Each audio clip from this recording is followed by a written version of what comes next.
Hey guys, welcome back to the Sim Twins. My name is Brooke and today we are doing another speed build. Now this speed build is a base game build and I haven't done a base game build in a while, so it was really fun to do this. And one of the things that I have noticed is that not a lot of people build ranch style homes in The Sims. A lot of times they do more cottage style or blue suburbans, as Little Simsy puts it. So I wanted to create a ranch style build because I haven't seen that many built in The Sims, and this ranch style build is actually based off of the home that I grew up in, so it kind of has a similar layout to that house. But for some reason, even though I went with one of the most basic layouts, it took me a really long time to figure out the floor plan, and I had to play around with it many times throughout this build. But before we get too far into this video, please make sure that you hit that subscribe button and you turn on those notifications so you know every time that we post a new video. But I really enjoyed making a ranch style build because it was a lot less hassle when it came to making the build look good, especially when it came to the size of the build.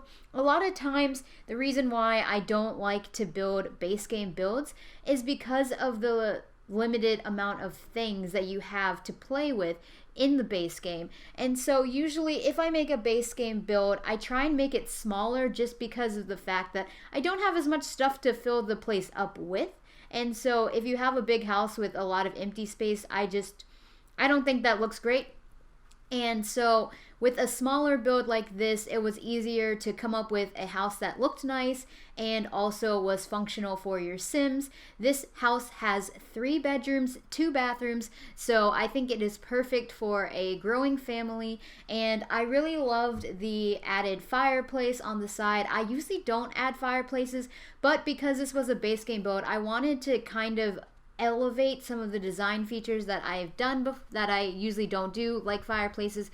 So I just created a classic chimney on the side, and then you have a fireplace in the living space. And the living space is nice and small and cozy, and really a lot of the spaces in this, the reason why I had such a hard time with figuring out what I was going to do with the layout is because of the fact that the scaling issue in The Sims 4 just always gets to me, because I make rooms and then when I start filling them up with furniture, I realize that they're either way too big or they're way too small.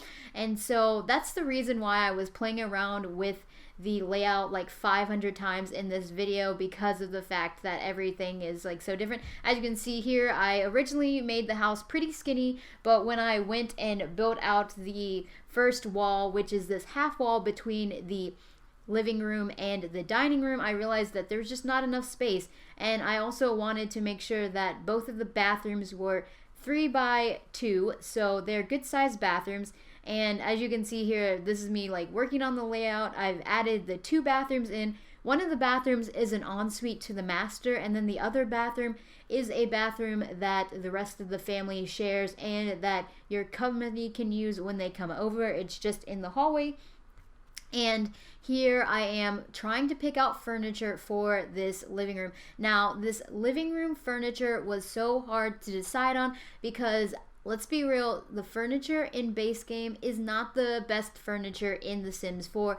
A lot of the packs are where you get a lot of the nicer furniture that I like to use. And so coming up with a base game house was a bit of a challenge just because of the fact that, you know, I wanted it to look nice. And what I did was I added in one of those base game shelves and I sized it up to make a nice size mantle, because I just think that if you have a chimney, a mantle is a perfect addition. So that's an easy thing that anybody can do. Just add a piece of that immaculate little shelf and get it and make it bigger by using your bracket key, and then you have a perfectly sized mantle, and it just looks really nice, better than just having your just having it alone, I think that the mantle elevates it a little bit. And I really actually enjoyed how the living room turned out. It actually kind of matches the kind of style of living room that I grew up in, kind of beige, you know, everything like that. But here I am working on that floor plan again, bringing things in, changing the sizing, because even though I based it off of my real life house, the thing about The Sims 4 is that you don't need closets, and I think that's actually one of the reasons why I have issues with the scaling, because when I'm basing it off of a real house, you always account for in the real house where are you going to put closets, where you're going to have all that space. And in The Sims 4, since you don't need those closets and you don't need that space, it's kind of like, where do you put all that extra space? Where do you change it around so that it looks better?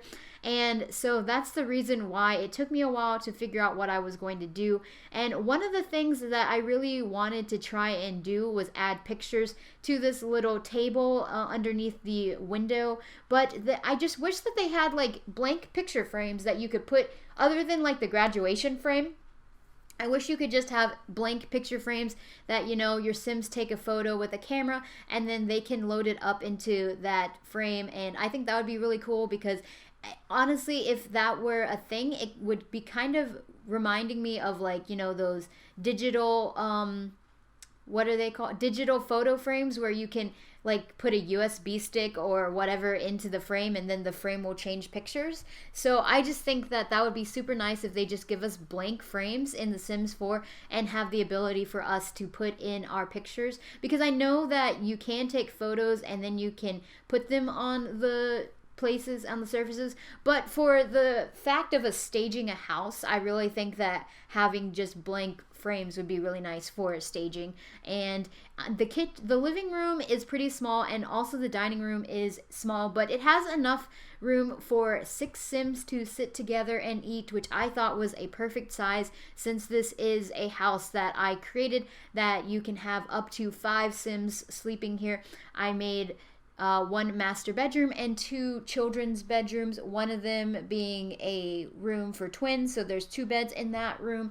But you could always change up the layout. You could make one of the rooms into a guest room if you didn't need that room for your Sims. But I just really wanted to make sure that this house had like a classic ranch style layout, and this is honestly, to me, like, this is one of the most classic ranch style layouts that you could have. 3 bedroom, 2 bath, all on 1 floor. And the kitchen is very basic, but it has all the functions that you need. But one of the things that I realized later when I was editing this video is that there's not actually a sink in the kitchen.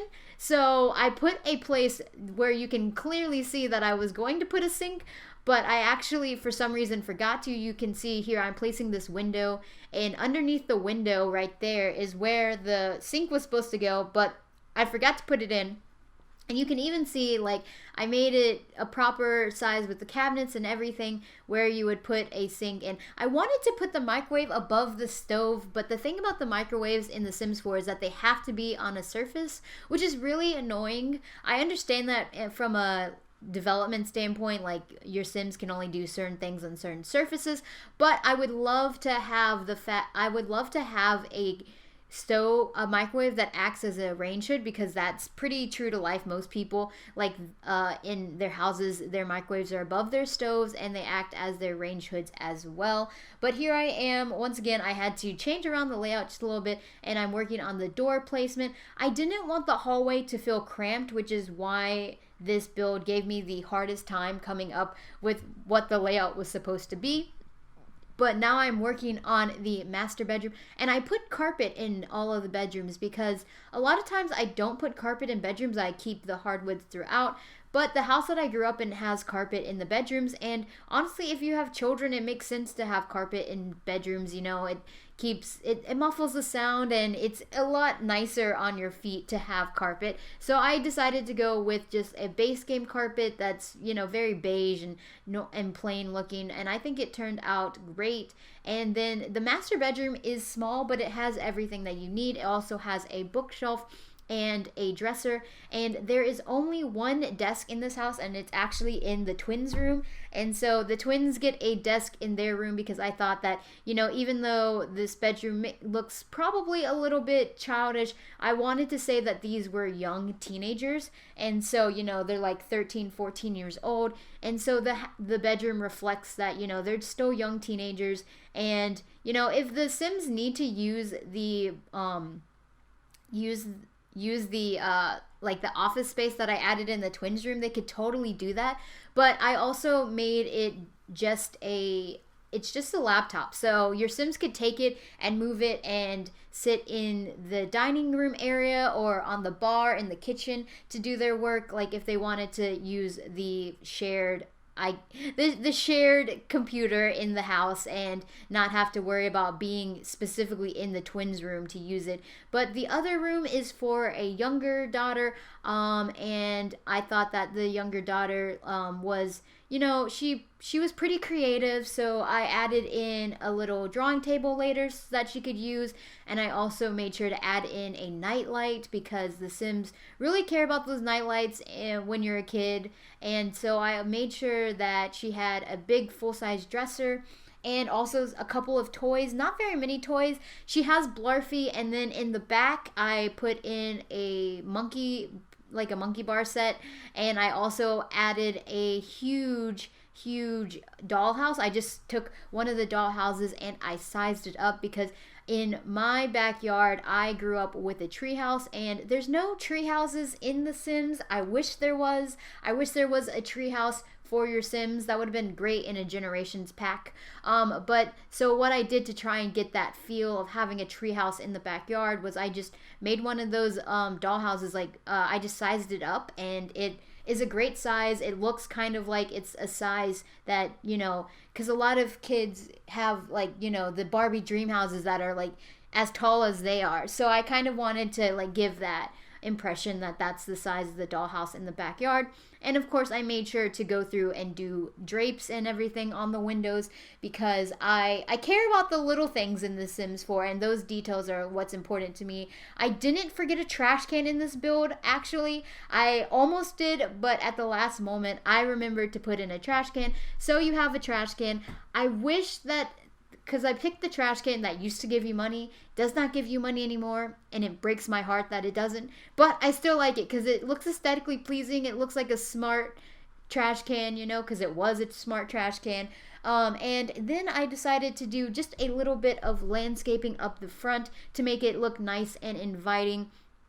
And I actually did something that is what I have in my front yard at home. My parents have a little rock garden area up at the front of their house, and it has, you know, plants in it. So I just took some of these rocks and I framed out an area for a little rock garden, and I really enjoyed that. Actually, I've not done that on a lot of builds, making a little rock garden, but I enjoyed landscaping this and just adding in some of the stuff that I usually don't do. And I think when you do a base game only build, you kind of want to do things that you're not usually doing in your other builds because you are limited by what you have at your disposal. And so because of that, I wanted to, you know, add in maybe some features that I usually don't do. And I put in that nice big tree in the front yard. I really like that tree, but I wish it was a little bit smaller. And then of course I added hanging plants, and on the back porch I just added in a grill and a table for your Sims to sit at. So during the summertime they can come out here and grill and eat with some friends. You could always like add in more chairs if you had guests over, or make a bigger table outside. But I added in a lot of these debug plants in the back because where I grew up was very woodsy, and we didn't have a fence in the backyard, so I didn't want to add a fence to this backyard. So what I did to try and create a natural barrier for their house was just add in a bunch of debug trees, and I think that actually turned out really well in creating that effect. And there you can see I sized up that dollhouse so it's much bigger, and then I also added in a dinosaur in the backyard and a little sciencey kit on the back porch for your sim children. And then for the parents, I thought, you know, the dad is a big cook, a big home chef, so he has his own little garden out back, so I put in some plots for that. But we are getting close to the end of the build. I hope you all enjoyed it. Please make sure to like, subscribe, and comment, and I will see you in another video. But have a great day and enjoy the screenshots. Bye everybody.